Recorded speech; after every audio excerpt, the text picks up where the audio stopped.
ورسوله يا أيها الذين آمنوا اتقوا الله حق تقاته ولا تموتن إلا وأنتم مسلمون يا أيها الذين آمنوا اتقوا الله وقولوا قولا سديدا يصلح لكم أعمالكم ويغفر لكم ذنوبكم ومن يطع الله ورسوله فقد فاز فوزا عظيما أما بعد.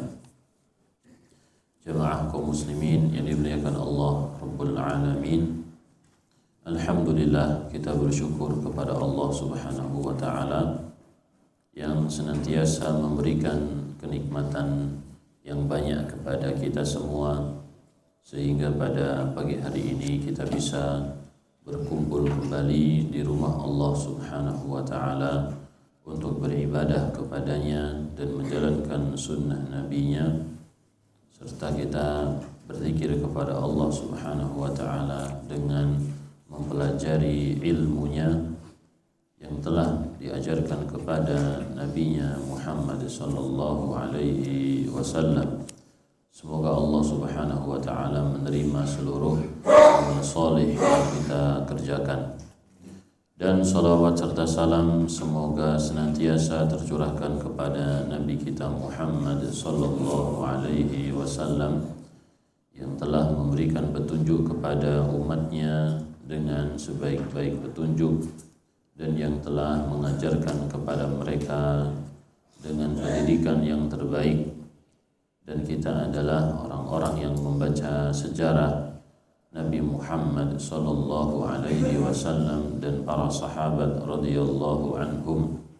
Kita memiliki tokoh-tokoh yang sangat banyak yang mereka adalah orang-orang yang baik yang harus kita jadikan sebagai uswatun hasanah, suri tauladan bagi kehidupan kita. Jadi tidak ada alasan bagi seseorang untuk menjadi tersesat dan juga menyimpang, dikarenakan Allah Subhanahu wa taala telah memberikan pelajaran kepada kita semua, orang-orang yang hidup di belakang, di zaman belakang ya. Kita memiliki tokoh-tokoh yang ada di hadapan kita untuk bisa kita jadikan sebagai panutan di dalam beragama. Semoga Allah Subhanahu wa taala membimbing hati kita untuk mencintai Nabi Muhammad sallallahu alaihi wasallam dan juga para sahabat, dan membimbing hati kita untuk bisa menjadikan mereka sebagai sebenar-benar suri tauladan di dalam kehidupan kita. Jamaah yang dimuliakan Allah Subhanahu wa taala, pada kesempatan pagi hari ini kita masih melanjutkan bagian terakhir dari Al-Kabair, yaitu kita masuk ke poin ke-29. Poin yang ke-29 ya. Dari Abu Hurairah radhiyallahu anhu, beliau berkata, Rasulullah sallallahu alaihi wasallam bersabda, "Mal'unun man atamra'atan fi duburiha." Terlaknat orang yang mendatangi istrinya, menggauli istrinya pada duburnya. Sungguh terlaknat orang yang menggauli istrinya pada duburnya. Hadis riwayat Ahmad dan juga Abu Dawud ya. Jadi ini adalah perbuatan haram jemaah. Meskipun dia ini adalah istri kita ya, meskipun dia adalah istri. Karena Allah Subhanahu wa taala telah menetapkan di dalam Al-Qur'anul Karim ya, bagian apa yang boleh didatangi oleh seorang suami ya. Seperti yang disebutkan tentang haid ya. Wa yas'alunaka 'anil mahid qul huwa adza fa'tazilun nisaa fil mahid. Mereka bertanya kepadamu tentang haid. Fa'tazilun nisaa fil mahid. Haid itu adalah kotoran. Maka hindarilah istri-istrimu ketika mereka sedang haid. Tidak boleh dicampuri ya. wala taqrabuhunna hatta yathurn, jangan dekati mereka sampai suci. Fa idza tatahharna, kalau mereka sudah bersuci, fatuhunna min haitsu amarakumullah, maka silahkan datangi dari apa yang telah Allah perintahkan untuk mendatangi, ya. Jadi Nabi SAW telah menjelaskan dari firman Allah Subhanahu wa ta'ala mana bagian yang boleh untuk digauli dan mana bagian yang tidak diperbolehkan. Fatu min haitsu amarakumullah, innallaha yuhibbut tawwabin wa yuhibbul mutatahhirin. Nisa'ukum harthul lakum, istri kalian adalah ladang untuk kalian. Fatu harthakum anna syi'tum, datangilah ladang kalian bagaimanapun caranya, terserah, ya. Jadi bebas mau gaya apa, tetapi pada bagian yang itu jemaah, ya, tidak boleh pada bagian yang lain. Fatu harthakum anna syi'tum. Baik. Jadi Allah Subhanahu wa ta'ala melaknat orang yang menggauli istrinya pada duburnya. Adapun melalui belakang, depan, samping, maka ini adalah sesuatu yang diperbolehkan, ya, diperbolehkan oleh Allah Subhanahu wa ta'ala, dan itu termasuk istimta', yaitu bersenang-senang, ya, termasuk bersenang-senang yang diperbolehkan. Dan seseorang mendatangi istrinya dari belakangnya atau pada duburnya, ya, maka tidak ada bedanya dengan orang yang mendatangi misalkan laki-laki, jemaah, karena dubur ini dimiliki oleh laki-laki maupun perempuan. Na'udzubillah. Baik. Na'udzubillah. Dan ini menyerupai orang-orang Lutiyah yang melakukan perbuatan homoseksual yang pernah terjadi di zaman Nabi Lut. Baik. Kemudian dalam suatu lafaz, la yanzurullahu ila rajulin jama'a imra'atan fi duburiha, Allah Subhanahu wa ta'ala tidak akan melihat kepada orang laki-laki yang menggauli istrinya pada duburnya, ya. Jadi tidak dilihat oleh Allah Subhanahu wa ta'ala. Kalau tadi disebutkan mal'unun, dilaknat. Apa artinya dilaknat itu? Apa arti dilaknat? Dilaknat artinya dijauhkan dari rahmat Allah Subhanahu wa ta'ala. Kalau yang kedua, ancamannya adalah la yanzurullah, Allah tidak melihatnya. Allah tidak melihatnya, ya, dengan pandangan yang memuliakan. Jadi dia adalah orang yang dihinakan oleh Allah Subhanahu wa ta'ala pada hari kiamat. Baik. Jadi jamaah yang dimuliakan Allah Subhanahu wa ta'ala, dengan mengetahui hadis-hadis seperti ini, kita menjadi tahu bahwasannya bersenang-senang di dalam bergaul dengan istri itu bukanlah sesuatu yang bebas, tetapi ada batasan tertentu yang diatur oleh Allah Subhanahu wa ta'ala, ya. Pada asalnya terserah, tapi yang ini tidak boleh, ya. Jadi yang boleh lebih banyak, yang tidak boleh sedikit. Yang dilarang oleh Allah Subhanahu wa ta'ala tentu suatu keburukan yang ketika dilarang tentu ada maslahat yang terkandung di dalamnya. Dan juga di dalam riwayat Abu Dawud dan Tirmidzi, Nabi sallallahu alaihi wasallam bersabda, "Man ata haidan fi farjiha aw imra'atan fi duburiha aw kahinan fasaddaqahu faqad kafara mimma unzila ala Muhammad atau bari'a mimma unzila ala Muhammad." Barang siapa yang menggauli istrinya yang sedang haid di kemaluannya atau menggauli istri di duburnya atau dia mendatangi dukun lalu membenarkannya, maka dia telah kufur atau berlepas diri dari apa yang telah diturunkan kepada Nabi Muhammad sallallahu alaihi wasallam, ya, maka dia telah kufur terhadap apa yang diturunkan kepada Nabi Muhammad adalah apa? Al-Qur'an. Jadi barang siapa yang melakukan tiga hal ini, ya, dia dihukumi seperti orang yang kufur kepada Al-Qur'anul Karim. Apa maksud kufur terhadap Al-Qur'anul Karim? Yaitu dia tidak menjalankan ajaran Al-Qur'an, ya.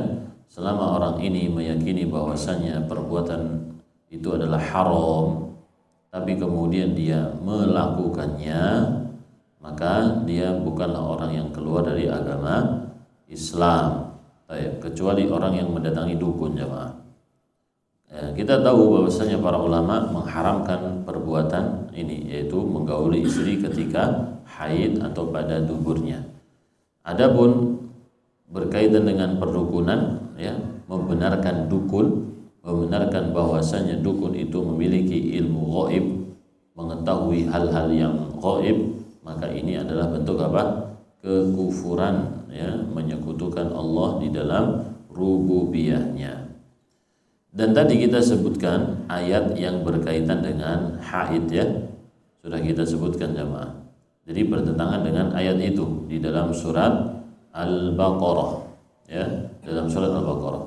Adapun berkaitan dengan dukun, maka ini banyak sekali, ya. Dukun itu adalah orang yang mengaku memiliki ilmu gaib, yang bisa membaca hal-hal yang tidak diketahui oleh orang lain, ya. Misalkan menemukan barang hilang, memberitahukan tentang orang hilang atau kejadian yang akan datang, ya, pada seseorang atau pada suatu tempat, maka ini adalah dukun. Dan biasanya dia dibantu dengan apa? Jin, ya. Jadi jin ini mencuri berita dari langit, atau jin yang memiliki teman-teman yang berkeliaran di atas muka bumi, yang saling bekerja sama, kemudian bertukar informasi hingga sampai ke siapa? Dukun, ya. Maka dukun di dalam agama Islam, seperti yang sudah kita baca sebelumnya, adalah kafir, jemaah. Kalau sudah dikasih tahu dia perdukunan itu nggak boleh, ya, perdukunan tidak boleh, haram dan bisa keluar dari agama Islam. Kalau dia bertobat, alhamdulillahirabbil alamin. Kalau dia tidak bertobat, ya, maka dia telah kufur kepada Allah Subhanahu wa taala. Adapun sebelum dia mengetahui, ya, dia muslim, dia tidak tahu kalau perdukunan itu adalah haram, maka dia tetap dihukumi sebagai muslim, jemaah. Jadi ada istilah iqamatul hujjah. Apa? Iqamatul hujjah. Iqamatul hujjah itu artinya apa? Mendirikan hujjah, alasan, menyampaikan alasan kepadanya, ya. Jadi menyampaikan alasan kepada orang tersebut supaya dia benar-benar mengetahui hukum dari apa yang dia lakukan. Kalau selama seseorang tidak tahu, berarti belum iqamatul hujjah. Kemungkinan besar dia masih mendapat apa? Uzur, ya. Kemungkinan besar orang tersebut masih mendapatkan uzur. Tapi kalau sudah selesai iqamatul hujjah, tapi dia terus melakukan perbuatan tersebut, maka uzur sudah apa? Sudah hilang, nggak ada uzur lagi. Ustaz, kalau gitu biarin saja, ya, biarin dia nggak tahu. Nah, ini kita dosa, jemaah. Karena apa? Membiarkan seseorang di atas kemungkaran itu adalah perbuatan yang sangat buruk, yang bertentangan dengan visi misi seorang utusan Allah, ya, bertentangan dengan visi misi para muballigh, orang-orang yang diberikan amanah oleh Rasulullah sallallahu alaihi wasallam untuk menyampaikan risalah beliau kepada manusia. Bukankah Nabi sallallahu alaihi wasallam telah mengatakan liyuballighish syahidu minkumul ghaibah, hendaklah orang yang menyaksikan di antara kalian menyampaikan kepada orang yang tidak tidak hadir. Ini kewajiban kita jemaah, ya. Jadi nggak ada sih istilahnya, dah diemin saja biar dia nggak tahu, daripada dia tahu nanti dia kafir misalkan, ya, daripada dia tahu nanti dosa. Nggak ada seperti itu jemaah, ya. Ilmu tidak boleh disembunyikan. Kalau kita menyembunyikan ilmu, maka masyarakat itu akan menjadi seperti masyarakat Bani Israel yang justru menentang ilmunya, bahkan menafsirkan ilmu itu dengan sembarangan sesuai dengan hawa nafsunya, dan kita tidak ingin itu terjadi. Jadi jamaah yang dimuliakan Allah, menjadi orang yang bertakwa, yang amanah terhadap ilmu Nabi SAW itu bukanlah sesuatu yang mudah, ya, bukan sesuatu yang mudah jamaah. Baik. Kenapa? Itu tadi. Jadi ada berbagai macam tekanan jemaah, ya, yang harus dia lawan, yaitu hawa nafsunya. Baik. Ini penjelasannya yang bagian pertama sama ya seperti ayat yang tadi kita baca. Barang siapa, saya ulang lagi, barang siapa yang menggauli istrinya di kemaluannya. Jadi wanita itu jemaah ketika dia haid, ya, ketika dia haid maka tidak boleh digauli. Seandainya seseorang bercumbu dengan istrinya, maka bagian itu harus tertutup, ya, bagian itu harus tertutup. Kenapa? Karena dikhawatirkan kita kemudian terdorong hawa nafsunya kemudian menggauli istri kita yang sedang dalam keadaan apa? Haid, sehingga kita terjatuh dalam perbuatan dosa, ya, perbuatan dosa. Meskipun sebagian sahabat, ya, menganjurkan atau mencontohkan orang yang terjatuh dalam perbuatan tersebut maka dia membayar kafarah, membayar kafarah setengah dinar atau 1 dinar. Berapa 1 dinar itu jemaah? 1 dinar kurang lebih kalau emas harganya 3 juta atau berapa sekarang jemaah? 3 juta Pak. 1 gram berapa katanya? Hah? Nyaris 3 juta. Masya Allah, ya, antum yang nabung emas langsung banyak, ya, duitnya. Baik, 1 gram 3 juta dikali 4 gram 12 juta sama, ya, itu kalau zaman sekarang. Wallahu a'lam bishawab. Kemudian jadi itu tadi berkaitan dengan larangan mendatangi istri pada, ya, pada bagian duburnya. Nabi sallallahu alaihi wasallam bersabda yang ke-30, "Lau anna rajulan ittala'a 'alaika bi ghairi idnin fa hadzaftahu bi hasatin fa faqata 'ainahu ma kana 'alaika junahun."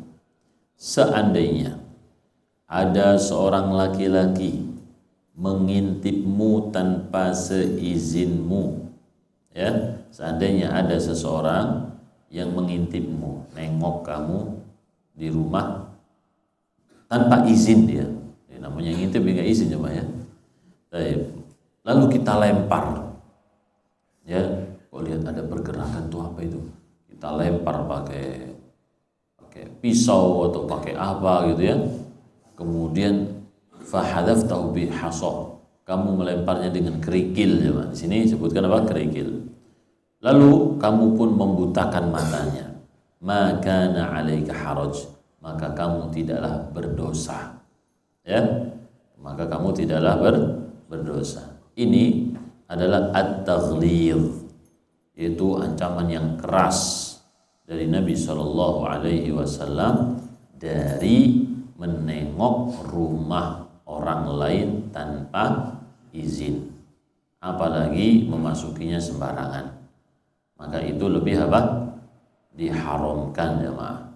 Baik, ya, jadi nengok jendela misalkan kaca dilihat, itu tidak boleh, haramun.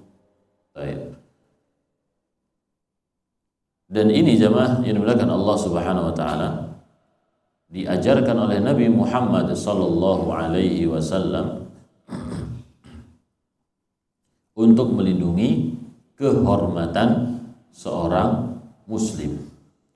Sesungguhnya rumah itu dibuat ya bukan hanya untuk memberikan naungan supaya tidak kepanasan, supaya tidak kedinginan, tetapi juga menjaga aurat kita, menjaga aurat kehormatan kita, yaitu istri dan juga anak-anak perempuan kita.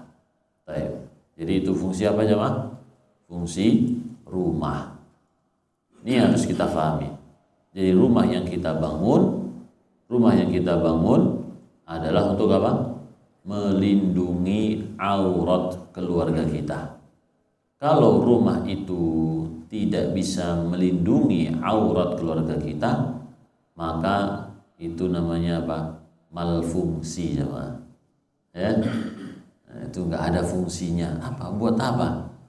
Kalau cuman untuk memberikan naungan dari panas dan juga dingin, ya, maka nggak harus pakai rumah yang mewah, yang bagus dan seterusnya. Tidak harus. Bahkan gubuk kecil itu pun bisa memberikan naungan yang seperti itu. Tapi lebih dari itu jemaah, ya, tadi yang kita harus ingat. Kita itu capek-capek bikin rumah, perlu biaya yang banyak, pikiran yang banyak, usaha yang luar biasa, sehingga mencapai apa yang kita inginkan. Buat apa rumah itu jemaah? Tentu rumah itu dibuat tadi untuk melindungi aurat, ya, bukan cuman untuk menunjukkan kegagahan, keberhasilan, kesuksesan seseorang, ya. Wah, si fulan sudah punya rumah, Masya Allah, anaknya Bu Fulan sudah punya rumah di Tangerang, Masya Allah, di Jakarta, ya, dan seterusnya. Bangga nggak Pak? Bangga. Tetapi yang harus lebih kita perhatikan adalah fungsi dari rumah tersebut. Untuk apa kita membuat rumah itu jemaah, ya? Dan tadi kita ingatkan terus, fungsinya salah satunya adalah untuk menutupi, melindungi aurat keluarga kita, supaya istri kita tidak terlihat auratnya oleh orang lain, oleh tetangga, anak perempuan kita juga supaya auratnya tidak terlihat, ya. Jadi kalau di rumah terjaga, tapi ternyata ketika keluar masih buka aurat, ya, nah ini berarti perlu pendidikan lanjutan jemaah, ya. Jadi istri-istri kita perlu pendidikan lanjutan, entah dari antum langsung dikasih tahu nggak boleh menampakkan aurat, ya, tidak boleh menampakkan aurat kepada orang-orang yang bukan mahram. Anak-anak kita juga perlu dikasih tahu aurat harus dijaga.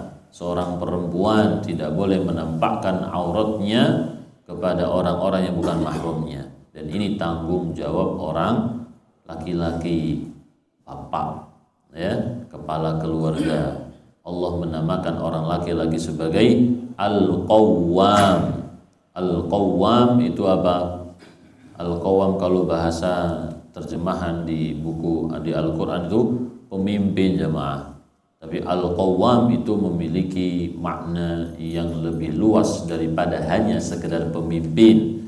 Itu Al-Qawwam, orang yang bertanggung jawab, yang punya tugas untuk mewujudkan kebaikan dan kemaslahatan untuk keluarganya. Jadi antum yang bertanggung jawab. Makanya tadi antum bikin rumah buat apa? Untuk menutupi aurat, ya. Tetapi sebaik-baik penutup, kata Allah Subhanahu wa taala, walibasut taqwa dzalika khair. Pakaian ketakwaan itu lebih baik, karena ketakwaan itu kita bawa kemana-mana. Kita di dalam rumah, di luar rumah, senantiasa bersama ketakwaan, ya.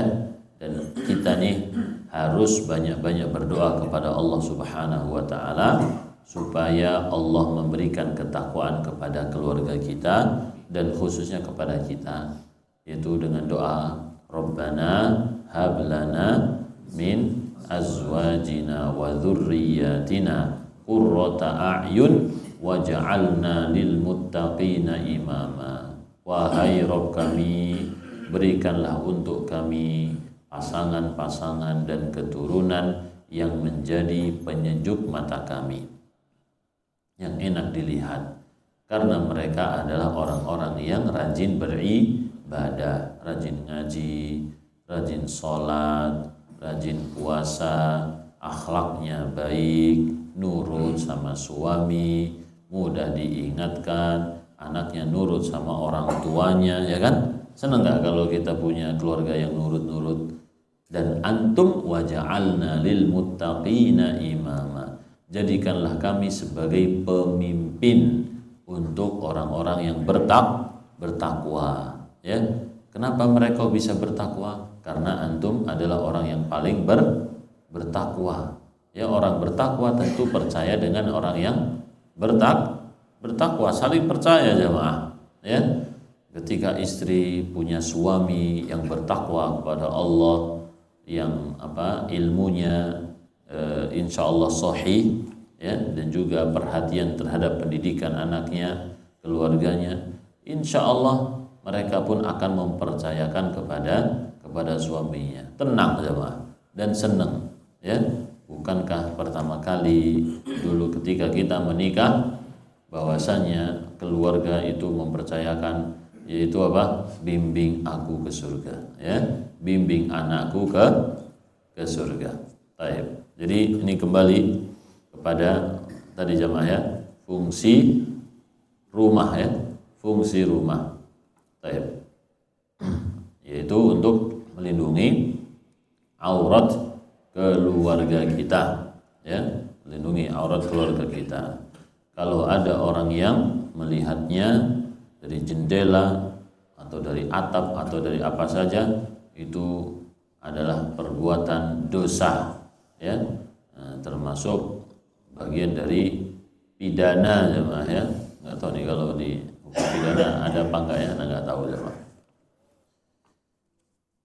Lalu seandainya dia betul-betul menyebabkan matanya buta, ya, jadi betul-betul kita lempar tuh, aduh matanya kena, nggak bisa lihat. Apakah kita berdosa? Apakah kita harus membayar diat senilai dengan mata dia? Ya, diat satu mata berapa jemaah? 50 ekor unta. Satu mata berapa? 50 ekor unta. Ini diatnya. Jadi kalau unta harganya 50 juta, maka 50 ekor unta ini 2,5 M dibayarkan kepada orang yang kita cederai matanya, yang kehilangan fungsinya jemaah. Maka pertanyaannya, apakah kita yang melempar batu tadi terkena dosa dan harus membayar diat?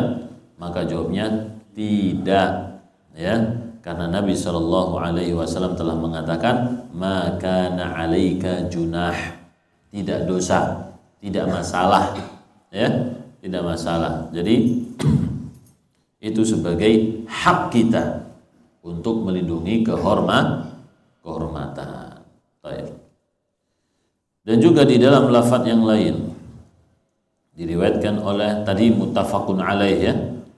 Tadi hadis muttafaqun alaih. Kemudian riwayat Muslim, manit tala'a fi baiti qaumin bi ghairi idnihim, barang siapa yang mengintip di rumah suatu kaum tanpa izin mereka, faqad halla lahum an yafqa'u 'ainahu, telah halal bagi mereka untuk membutakan matanya, ya.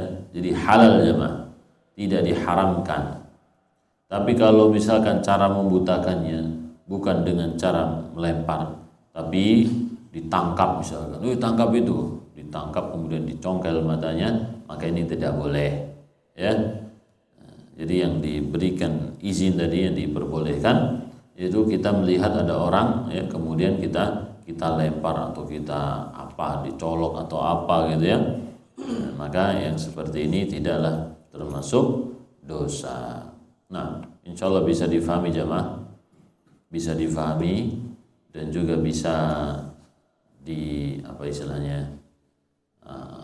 cara untuk menjalankannya juga kita faham. Bukan cuma faham materinya ya. Kalau faham materinya insya Allah antum semua faham materinya. Tetapi pertanyaannya faham untuk mengamalkannya. Ya, yang disuruh untuk mengamalkan apa ini? Jangan fokus pada nyolok mata orang ya. Tapi yang fokus adalah kita jadikan rumah kita itu untuk menjaga aurat keluarga. Itu yang harus difahami jemaah. Ya, menjaga aurat keluarga. Ya, jadi bukan hanya sekedar bangga-banggaan saja. Kebanggaan untuk aku, kebanggaan untuk istriku, kebanggaan untuk anak-anakku. Ya, semuanya bangga memang jemaah. Ketika punya rumah, masya Allah, anak-anak itu bangga, punya percaya diri ketika dia punya rumah. Alamat rumahnya ketika ditanya, rumahmu di mana? Oh, rumahku di sini, ini perumahan ini. Dia itu merasa bangga, merasa senang jemaah. Berbeda dengan anak yang mungkin tinggalnya tidak ada rumah, tinggalnya kontrak ya. Ini ada sesuatu di dalam jawaban ketika ditanya di mana rumahmu ya. Itu. Tetapi yang harus diingat tadi fungsinya. Makanya seandainya antum misalkan ada yang masih ngontrak ya, masih ngontrak, maka antum tekankan fungsi dari tempat tersebut kepada keluarga kita. Yang penting tempat ini bisa melindungi kita ya, dan juga bisa melindungi aurat kita ya, meskipun bukan milik kita. Apalagi ya kita tahu bahwasanya hidup itu tidak tentu jemaah ya. Hidup itu tidak tentu kapan diambil oleh Allah ya. Dan kita melihat berita-berita di zaman sekarang itu masya Allah, banyak rumah-rumah yang bagus terendam ya, terendam air, rusak jemaah. Ada juga udah bertahun-tahun ditempati tapi ternyata digusur ya, meskipun punya sertifikat ternyata diambil itu rumah. Masya Allah, gimana itu jemaah? Orang sudah merasa memiliki, bertahun-tahun dia tempati, tapi kemudian nggak tahu, tiba-tiba diambil, dihancurkan ya, dan seterusnya. Ada juga rumahnya yang terkena musibah ya, terseret oleh ombak, banjir bandang, atau juga terkena longsor ya. Semua itu tentu Allah Subhanahu wa taala yang telah mengaturnya. Ketika terjadi itu bencana longsor misalkan, banjir bandang, orang yang tidak punya rumah, tentu dia misalkan yang ngontrak saja nih ya, tentu kurang bersedih sama, atau bahkan tidak bersedih. Toh itu bukan milik dia. Tapi yang bersedih adalah orang yang sudah merasa memiliki rumahku, iniku dan lain sebagainya, maka dia bersedih.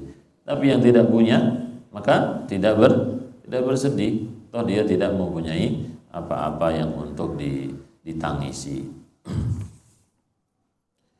Kemudian 31 dari Ziyad bin Husain dari Abul Aliyah dari Ibnu Abbas, beliau berkata Rasulullah sallallahu alaihi wasallam bersabda, "Iyyakum wal ghuluwa fid din." Janganlah sekali-kali kalian, atau jauhilah oleh kalian sikap ghulu, berlebih-lebihan dalam urusan agama. Fa innama halaka man kana qablakum bil ghuluwi fid din.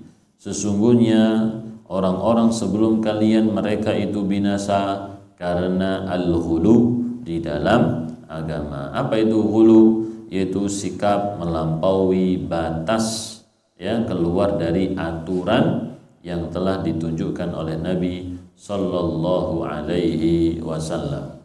Jadi orang-orang yang melakukan perbuatan bid'ah itu termasuk juga adalah termasuk orang yang apa? Ghulu, berlebih-lebihan dalam agama.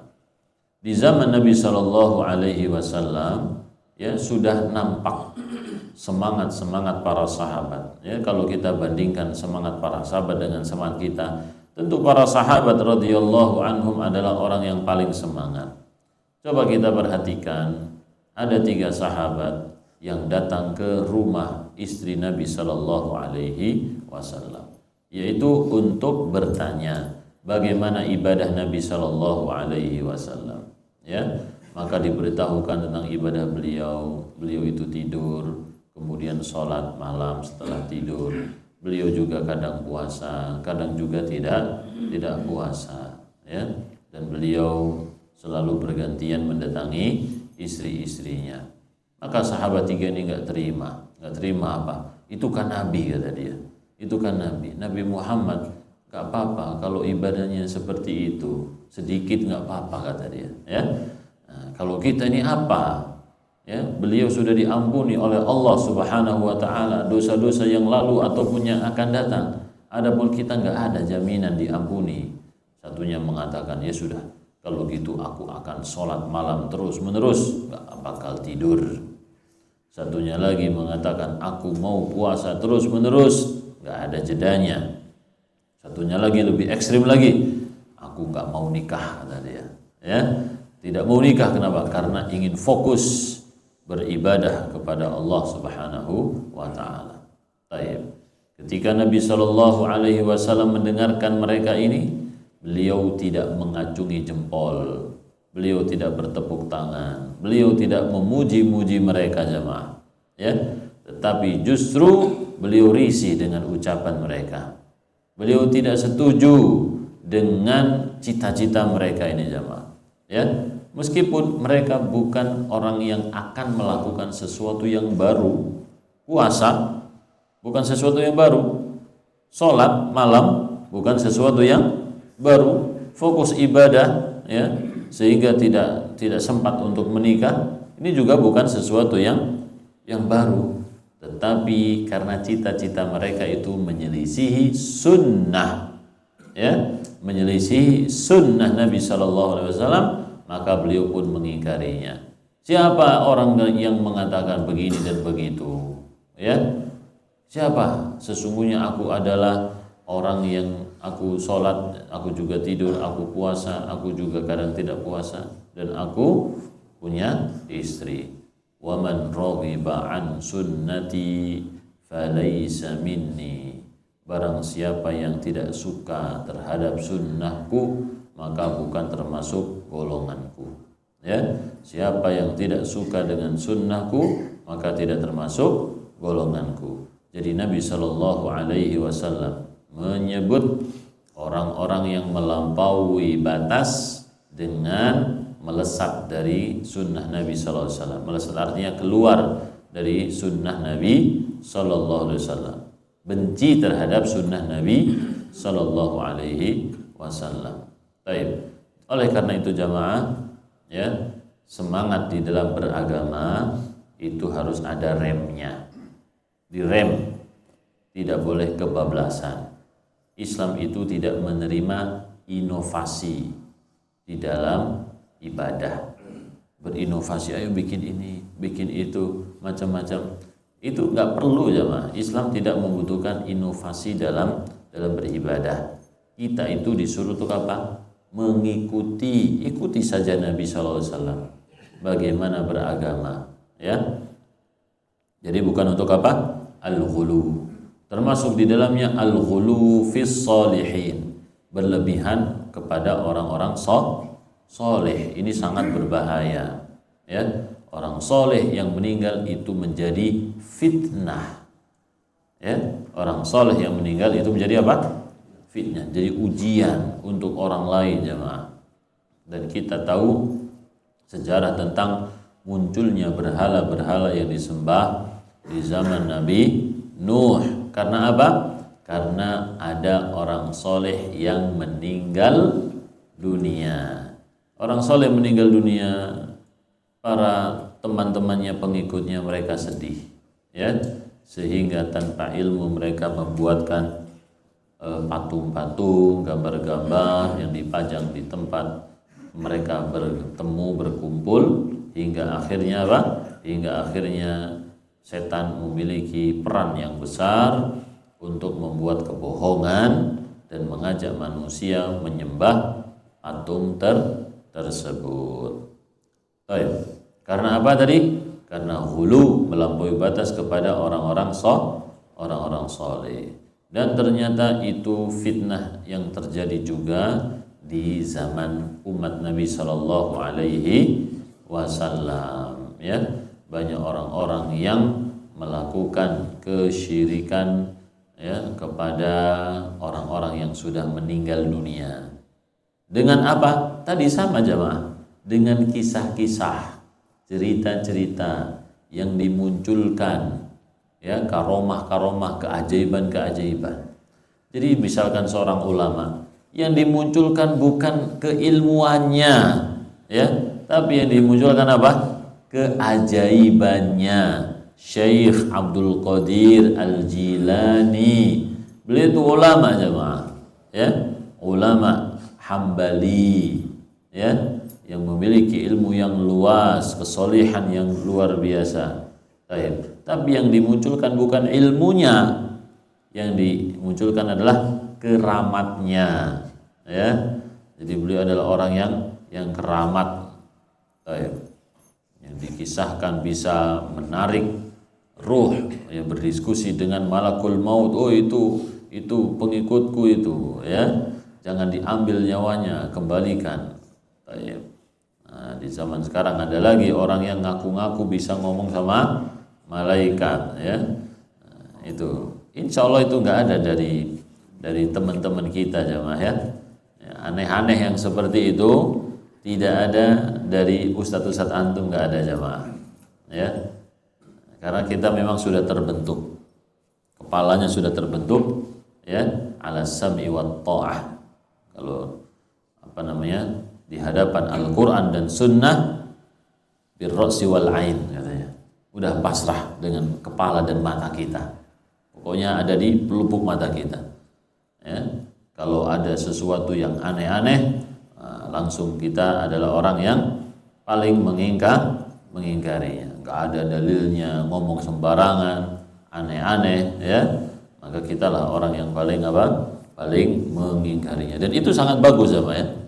Itulah kritis yang kita harapkan. Supaya apa?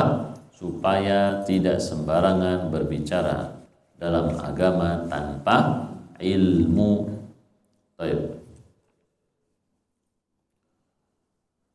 Iyyakum wal ghulu. Dan juga Nabi Shallallahu Alaihi Wasallam mengatakan, alaikum bima tutiqun, hendaklah kalian melakukan sesuatu yang kalian mampu. Fa innallaha la yamallu hatta tamallu. Ya, sesungguhnya Allah tidak akan bosan untuk memberikan pahala kepada kalian sampai kalian sendiri yang bosan. Jadi ada orang yang ibadahnya, sholatnya itu disebut luar biasa sekali jemaah. Bukannya Nabi Shallallahu Alaihi Wasallam bangga dengan orang tersebut, tetapi justru beliau menegurnya.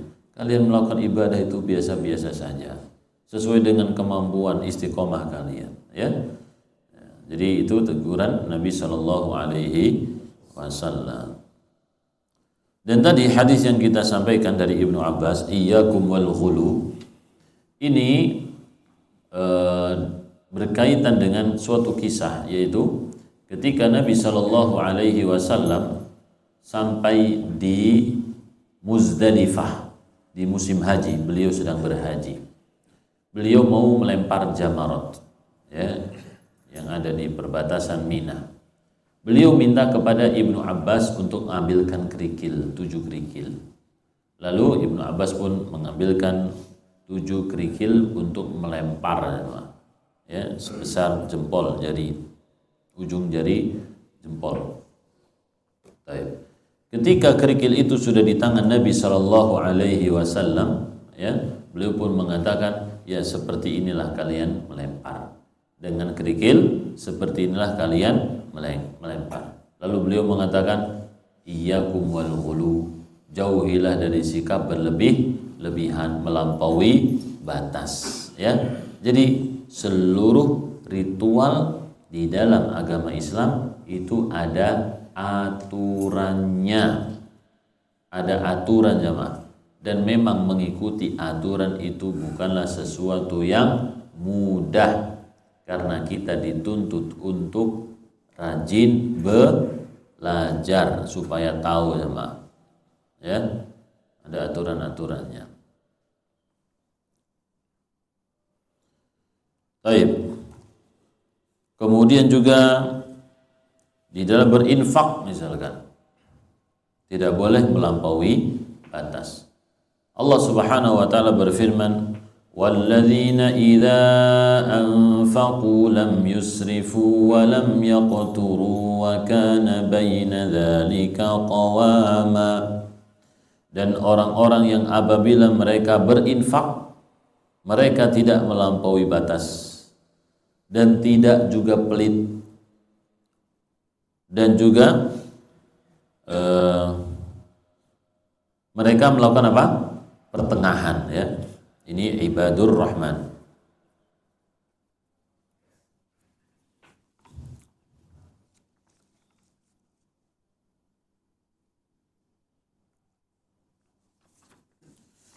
Kemudian Allah Subhanahu wa taala berfirman di dalam surat Al-Maidah ayat 77. Qul ya ahlal kitab la taghlu fi dinikum ghairal haqqi wa la tattabi'u ahwa'a qaumin qad dhallu min qablu wa adallu katsira wa dhallu an sawa'is sabil.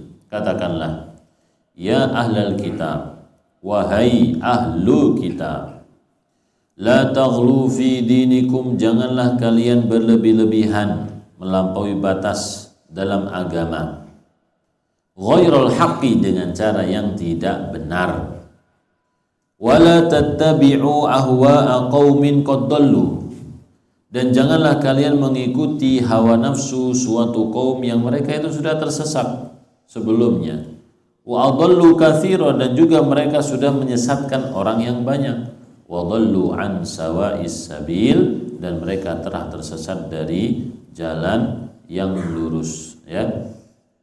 Jadi larangan ghulu itu terdapat di dalam Al-Qur'an dan Sunnah, ya. Jadi dilarang untuk melampaui batas dalam agama. Kalau kita melihat ghulunya ahlu kitab jamaah, seperti orang-orang Nasara, ghulu di dalam keyakinan, melampaui batas dalam apa?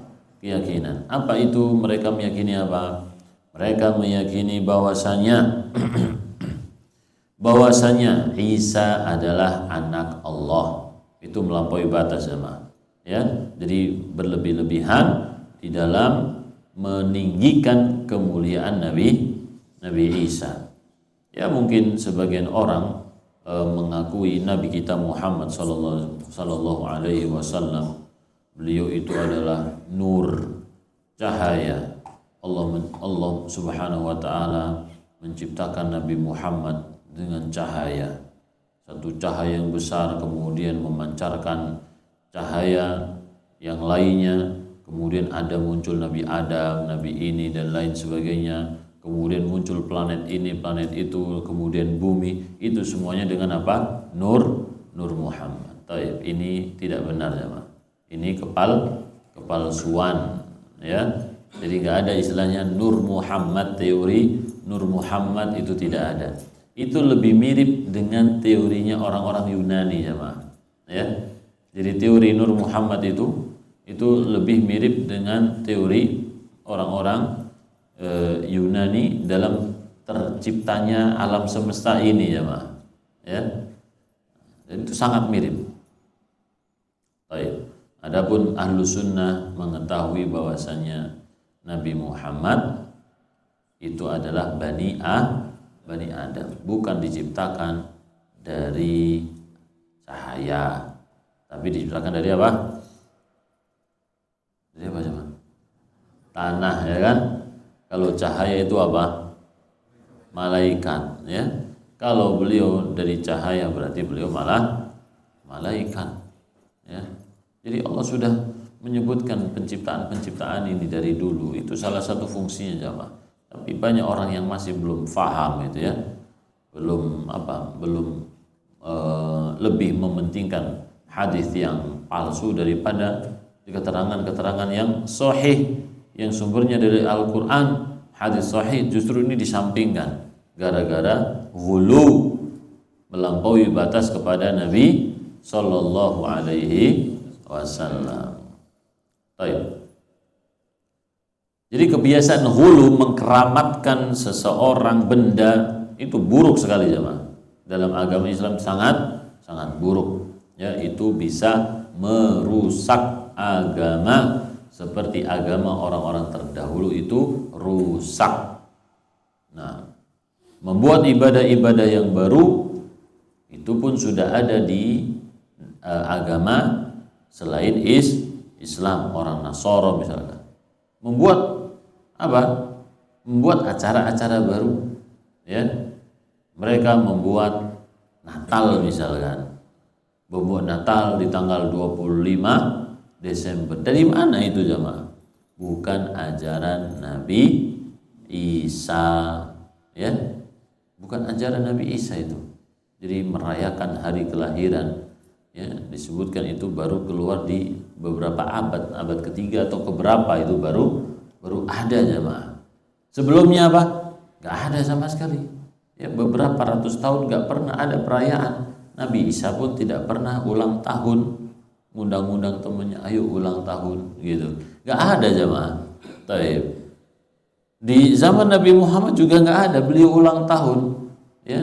Aku ulang tahunku setiap bulan Rabiul Awal misalkan, undang teman-temannya, para sahabatnya. Ada gak, jemaah? Gak ada seperti itu, ulang tahun, jemaah, ya. Nabi Muhammad tidak pernah melakukannya sampai berabad-abad itu. Sahabat tidak pernah merayakan ulang tahunnya Nabi Muhammad, para tabi'in juga tidak pernah, Imam Syafi'i juga tidak, Imam Ahmad juga tidak pernah merayakan, Imam Malik, Imam Darul Hijrah yang tinggal di kota Madinah pun tidak pernah merayakan apa? Ulang tahunnya Nabi Sallallahu Alaihi Wasallam. Gak ada itu. Tapi kemudian muncul generasi, yaitu orang-orang Syiah di zaman Fatimiyah, ya, dinasti Fatimiyah. Mereka punya ulang tahun, jemaah, ya, ulang tahun untuk pemimpinnya. Pemimpinnya ada ulang tahun, pemimpinnya itu diakui seperti Tuhan, jemaah, seperti Allah, jelmaan Allah. Ini ghulu lagi, ghulunya orang-orang apa? Syiah, ghulu yang parah, jemaah. Orang-orang Syiah itu punya ghulu yang sangat parah sekali. Baik. Jadi punya apa? Perayaan untuk pemimpinnya. Ulang tahun buat Ali bin Abi Thalib, Fatimah, Hasan, Husain, juga Nabi Muhammad Sallallahu Alaihi Wasallam. Ya. Jadi itu pertama kali dilakukan oleh siapa? Orang Syiah, ya. Kalau orang Nasara, bukan Nabi Isa yang melakukannya, tapi pengikut-pengikut di abad berikutnya, jemaah. Jadi ini kalau kita lihat kejadian yang mirip, ya, meskipun ada perbedaan, ya, tidak semuanya sama. Kalau orang Nasara menyebutnya sebagai apa? Kelahiran anak Allah, ya kan? Tapi kalau dalam Islam ya tidak. Kelahiran Nabi Muhammad SAW sendiri. Tapi pemunculannya itu mirip, ya. Pemunculan itu adalah mirip. Taib. Intinya bahwasanya ghulu, melampaui batas di dalam agama, adalah perbuatan yang sangat buruk, bisa merusak agama Islam, memecah belah umat, menjadikan mereka suka berdebat, ya. Coba debat dari dulu membicarakan nih hukum maulid bagaimana, ya. Ada yang tidak setuju, ada yang setuju, ada yang membela mati-matian, ada yang membawakan dalil-dalil palsu, memaksakan dalil, ya kan? Padahal itu amalan gak ada. Bahkan sampai ada yang mewajibkan. Ya, mewajibkan berarti kalau kita tidak ikut merayakan dosa, jemaah. Konsekuensinya apa? Dosa. Kalau ada yang mengatakan sunnah merayakan maulid, berarti kita benci sunnah. Antum yang tidak ikut maulidan berarti antum benci sunnah, meninggalkan sunnah. Itu konsekuensinya, jemaah. Ya. Jadi seseorang apabila menghukumi suatu amalan itu banyak konsekuensinya. Misalkan ritual tahlilan, hukumnya apa? Kalau ini ibadah, antara wajib dan sunnah. Antara wajib dan sunnah. Kalau wajib, wah berarti kita dosa semuanya karena kita tidak pernah tahlilan, tidak pernah ngadain tahlilan. Kalau itu wajib. Kalau itu sunnah, wah berarti kita tidak pernah ikut sunnah. Ya, sunnah mentahlili orang yang sudah meninggal dunia 1, 2, 3. Kalau antum benci, berarti antum benci sunnah, bisa kufur, ya kan? Ya nggak jamaah? Bisa kufur jamaah, benci sunnah. Jadi yang mana ini? Ya, itu ibadah atau bukan? Tentu kalau bukan ibadah, sia-sia berarti. Kalau bukan ibadah berarti apa? Sia-sia, lahun. Kalau sia-sia kita disuruh untuk menghindarinya, ya, karena itu sifat orang yang beriman. Wa idza marru bil laghwi marru kirama. Apabila mereka melewati, ya, menyaksikan sesuatu yang sia-sia, mereka walladzina hum 'anil laghwi mu'ridun, ya, berpaling, dan juga dengan kondisi yang mulia, kan gitu jemaah. Ya, jadi sesuatu yang tidak jelas muncul dalam agama itu akan menjadi apa? Polemik, perdebatan, perpecahan. Dan Nabi Shallallahu Alaihi Wasallam diutus oleh Allah itu untuk mengurangi perpecahan itu jemaah. Ya, kenapa munculnya perpecahan? Karena nggak ikut Nabi. Itu sudah ada contohnya di zaman Nabi Muhammad Shallallahu Alaihi Wasallam ketika perang Uhud. Perang Uhud, kenapa terjadi perpecahan? Kemudian banyak korbannya jemaah, ya, banyak korbannya yang dikalahkan, yang dibunuh oleh orang-orang musyrikin. Tadi karena tidak nurut, tidak mau ikut Nabi Shallallahu Alaihi Wasallam. Suruh terus di atas. Seandainya kalian lihat kita ini kalah, kalian tetap di atas, ya.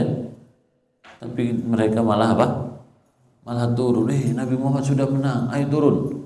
Ini Abdullah bin Haram mengatakan, tidak boleh, kan tadi Nabi Muhammad sudah bilang, apapun yang terjadi kita tetap di atas.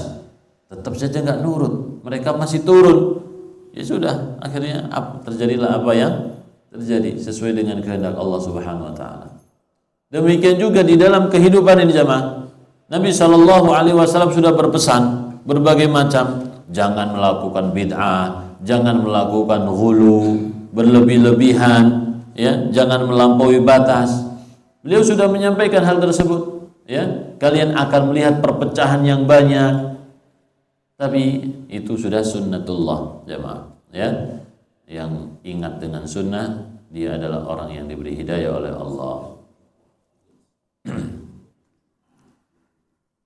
Jadi kita, ya, bersyukur kepada Allah Subhanahu wa taala diberikan kesadaran oleh Allah untuk bisa mempelajari dan mengikuti sunnah Nabi Muhammad sallallahu alaihi wasallam. Itu nikmat sekali ya, Pak. Nikmat yang sangat luar biasa. Ya, yang dengannya kita berharap bisa selamat dunia dan juga akhirat. Kemudian dari Ibnu Umar, Nabi sallallahu alaihi wasallam bersabda, "Man hulifa lahu billahi falyarda." Barang siapa yang diucapkan sumpah dengan nama Allah untuknya, maka hendaklah dia ridha, dia menerima. Kalau ada orang yang bersumpah dengan menyebut nama Allah, demi Allah aku begini, maka kita harus apa? Menerima. Wa man lam yarda falaysa minallahi fi syai'in. Barang siapa yang tidak ridha, maka dia sama sekali tidak mendapatkan rahmat Allah. Jadi Allah memutus hubungan dengannya. Ya, dia tidak termasuk golongan Allah, dan juga Allah berlepas diri dari orang tersebut. Dia tidak mendapatkan rahmat dari Allah Subhanahu wa ta'ala. Diriwayatkan oleh Ibnu Majah. Jadi hadis ini berkaitan dengan apa? Mengagungkan Allah Subhanahu wa ta'ala. Sumpah itu adalah pengagungan. Ya. Sumpah itu apa? Pengagungan. Ketika antum menyebutkan sumpah, maka ketika itu antum sedang mengagungkan objek yang antum gunakan untuk bersumpah. Misalkan antum mengatakan demi orang tuaku, ya, demi Ka'bah, demi Rasulullah. Artinya apa? Antum mengagungkan yang antum sebutkan tadi, mengagungkan orang tua, mengagungkan Ka'bah, mengagungkan Rasulullah. Tetapi pengagungan tersebut di dalam sumpah adalah dilarang, ya, dilarang oleh Nabi Muhammad sallallahu alaihi wasallam. Ya, kita diperintahkan kalau bersumpah supaya menyebut nama siapa? Allah atau sifat Allah Subhanahu wa taala. La tahlifu bi abaikum, janganlah kalian bersumpah dengan nama bapak kalian. Ya, man halafa falyahlif billah. Siapa yang ingin bersumpah, maka bersumpahlah dengan nama Allah. Ya, jadi orang ini sudah mengagungkan Allah di depan kita. Ya, dia bersumpah demi Allah, aku tidak melakukan ini dan itu. Maka kita diperintahkan untuk menerima kalau tidak ada indikasi, ya, kalau kita tidak mengetahui dengan jelas dia ini berbohong. Tapi kalau kita tahu dia bohong, ya, beda dengan kenyataan, maka boleh kita tidak menerima. Baik. Tapi pada asalnya kita suruh untuk menerima. Dan ini dicontohkan di zaman Nabi Isa, ya. Nabi Isa melihat ada orang yang terlihat mencuri dia.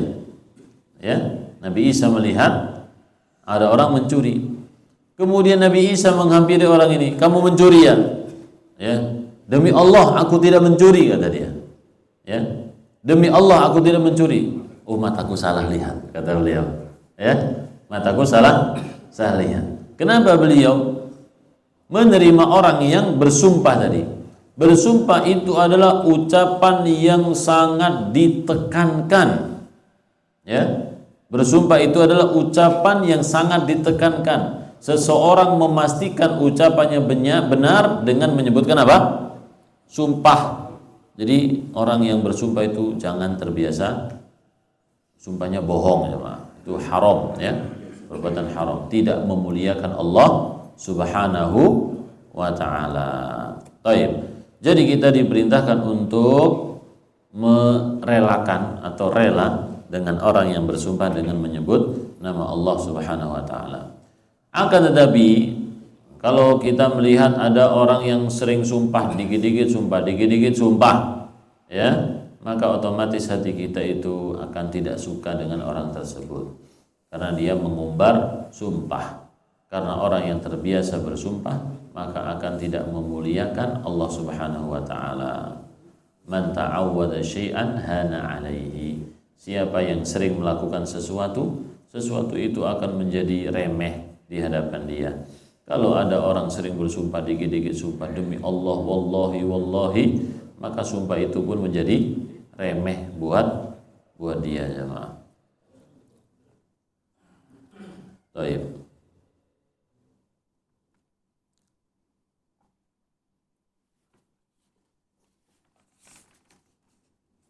Ini masih kita buka pertanyaan, ya, silahkan. Ada yang bertanya, Pak? Mendekati bulan Ramadan, bulan apa? Pahala, banyak orang kan, apa namanya, karena kutip jor-joran lah, ya, apa namanya, sedekah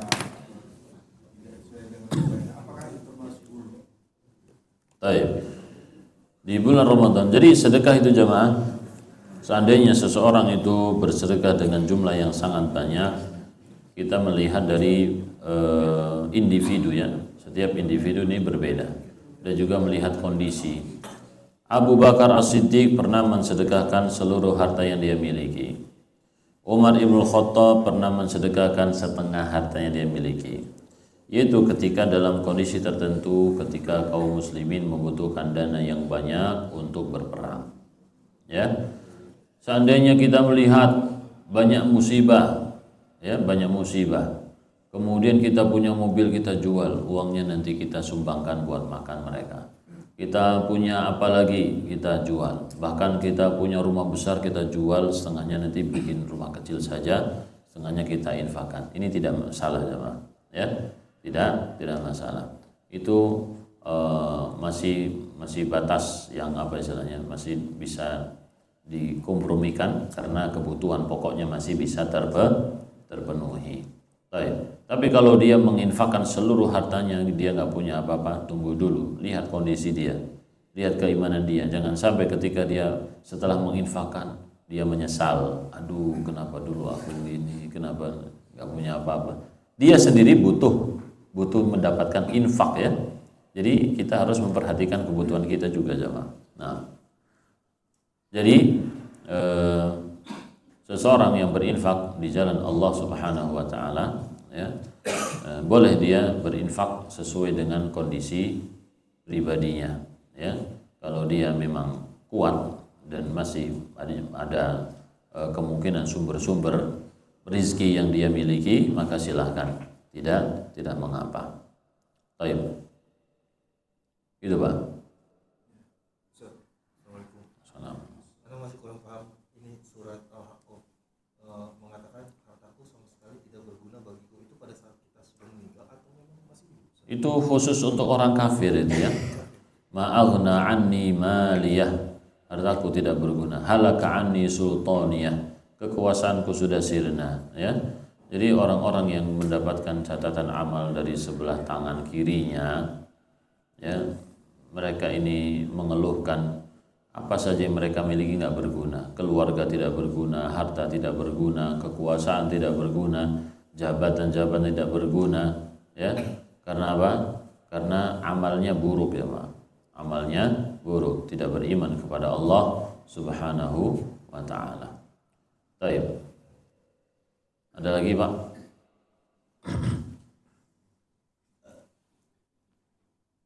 Gak ada pertanyaan? Assalamualaikum. Terkait rumah Ustaz ya, kadang kan kita pengen bangun rumah yang bagus untuk kebanggaan kita. Kadang-kadang itu menimbulkan orang kagum, terus memuji, dan akhirnya timbul sifat riya. Caranya gimana Ustaz? Kita pengen bangun bagus tapi ingin dari salah seperti itu. Baik. Rumah bagus. Bagus itu kan nggak harus mahal ya Pak. Tapi kadang ada istilah mewah. Rumah mewah sama rumah bagus itu Anda nggak tahu tuh bedanya. Cuman kalau mewah itu berarti memiliki misalkan nilai ya, nilai ornamen yang nilainya lebih dari rumah biasa. Berbeda dengan misalkan klasik ya, bukan klasik apa namanya? Minimalis rumah ya kotak-kotak itu aja, tidak ada aksen khususnya.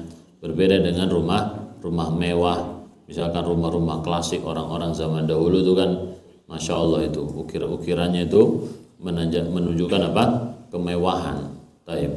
Maka kita jamaahnya sebagai umat Nabi Shallallahu Alaihi Wasallam diperintahkan untuk yang sederhana saja, ya, bagus, sederhana, sesuai dengan fungsinya.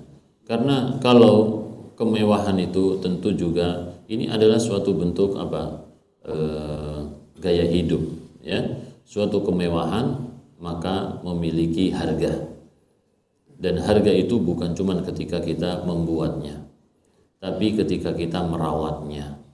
Ya, merawat rumah tersebut dan juga merawat hati kita yang memilikinya. Oleh karena itu wallahu a'lam bishawab ya. Kalau ana secara pribadi lebih cenderung yaitu fungsi dari rumah itu yang diutamakan. ya, fungsi dari rumah tersebut yang diutamakan. Kalau memang kita membutuhkan unsur estetika, maka jangan berlebih-lebihan. Nabi Muhammad SAW pernah pada suatu ketika selesai perang, maka para sahabat radhiyallahu anhum ada yang membetulkan, ya mungkin menghias rumah mereka. Maka Nabi Muhammad SAW menegurnya, kalian sedang apa? Maka mereka mengatakan, kami sedang membetulkan rumah kami. Ya, maka Nabi SAW menyebutkan bahwasanya al-amru asra'u min zalik. Urusan kita lebih cepat daripada itu. Mungkin rumah ini belum selesai, kita sudah meninggal dunia, atau baru selesai kemudian kita meninggal dunia, atau keluarga kita sudah meninggal dunia. Jadi beliau menanamkan kepada para sahabat bahwasanya sesuatu atau yang kita miliki itu yang paling utama adalah fungsinya. Ya, yang paling utama adalah fungsinya jamaah. Karena sungguh cepat untuk kita tinggalkan. Ya, adapun untuk kebanggaan tadi itu apakah itu diperbolehkan kalau misalkan kita menjadikan rumah sebagai kebanggaan? Ya, ini sebagai kendaraan sebagai kebanggaan, wallahu a'lam bishawab. Ini sebaiknya dihindari, ya. Sebaiknya dihindari. Meskipun memang ada unsur kebanggaan tadi yang sudah kita sebutkan, tapi untuk maksudnya apa? Tujuan kita. Sebagai tujuan untuk kebanggaan, maka sebaiknya dihindari jamaah. Takutnya kalau kebanggaan itu kita fokus pada hal tersebut dan kita memamerkannya, ya, memperlihatkannya kepada orang-orang. Dan ini ya kita tidak mengatakan sama, tapi itu ada sifat-sifat, ya, seperti Qarun, ya. Qarun itu suka memamerkan memamerkan hartanya. Dia karnaval, ya, bawa itu hartanya yang ada di gudang itu dikeluarin. Orang-orang lihat jemaah. Fa kharaja ala qaumihi fi zinatihi. Dia pun keluar di hadapan kaumnya dengan membawa perhiasannya. Di bawah itu ngapain dipajang di arak, ya? Enggak ada fungsinya jemaah. Tapi dia melakukan itu tentu ada tujuannya sebagai kebanggaan, status sosial meningkat di hadapan orang-orang yang tidak punya ilmu atau yang berpandangan dunyawi. Wa qala alladhi fi zin qala alladziina yuriduna al-hayata dunya. Coba kita lihat komentar dua orang. Yang pertama komentar orang yang pikirannya adalah dunia. Ya, qala alladziina yuriduna al-hayata dunya. Ya laita lana, kata dia.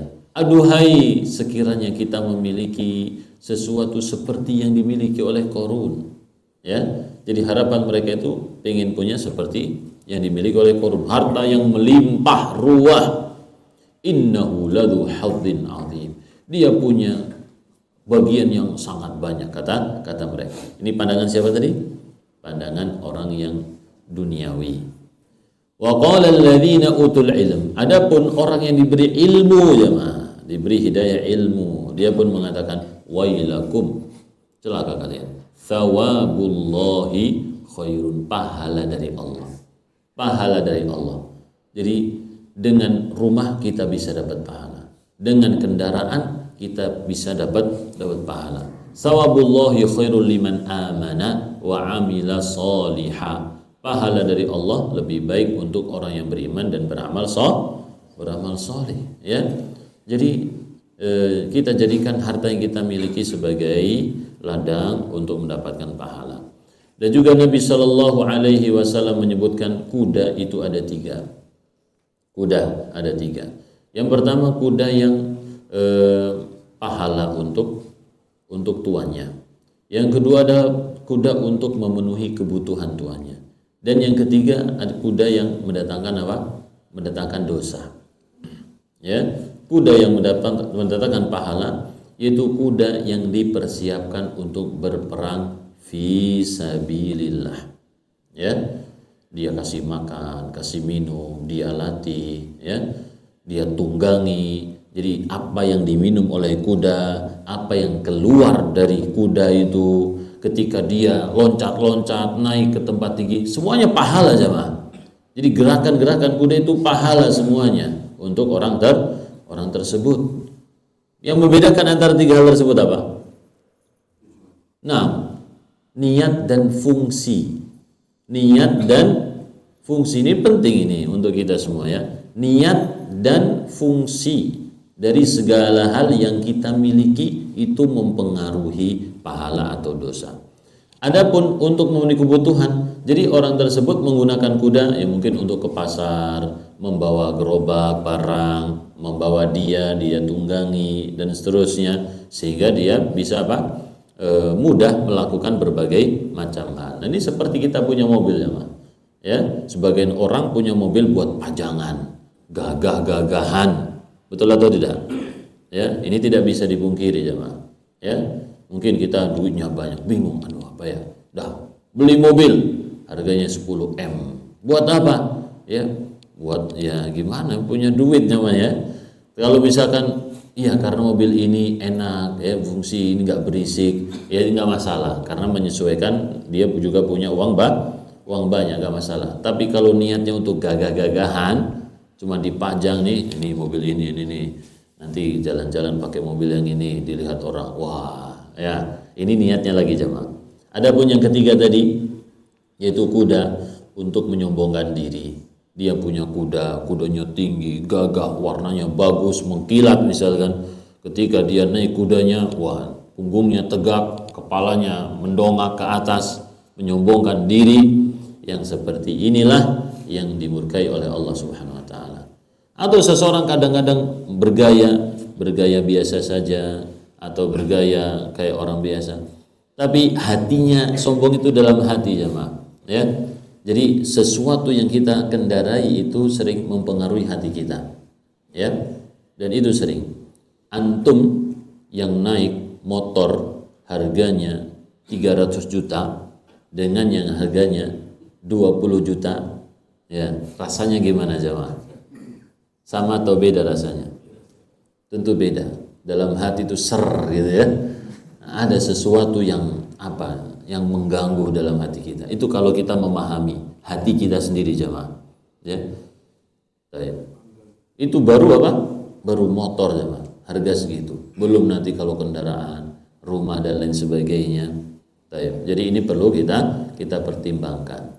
Jadi fungsi dan tujuan kita, niat dan fungsinya itu perlu kita jadikan sebagai pertimbangan untuk menggunakan harta kita, membeli, membuat dan lain sebagainya. Wallahu a'lam bishawab. Adapun unsur estetika maka tidaklah bertentangan ya. Silahkan dihias supaya mungkin keluarga kita tidak bosan ketika di rumah, kita juga senang di rumah, ya kan? Tapi kalau rumahnya itu misalkan berantakan, tata ruangnya asal-asalan ya kan, mungkin kita akan ngelus dada, kok berantakan terus ini gimana, nggak ada ini ya. Nah, jadi perlu juga unsur apa? Estetika sama. Nah, wallahu a'lam bishawab. Mungkin itu yang bisa kita sampaikan. Insyaallah kita lanjut pada pertemuan berikutnya masih dalam bagian akhir 76 dosa besar yang dianggap biasa. Wallahu a'lam bishawab. Rabbana atina fid dunya hasanah wa fil akhirati hasanah wa qina adzabannar. Assalamualaikum warahmatullahi wabarakatuh.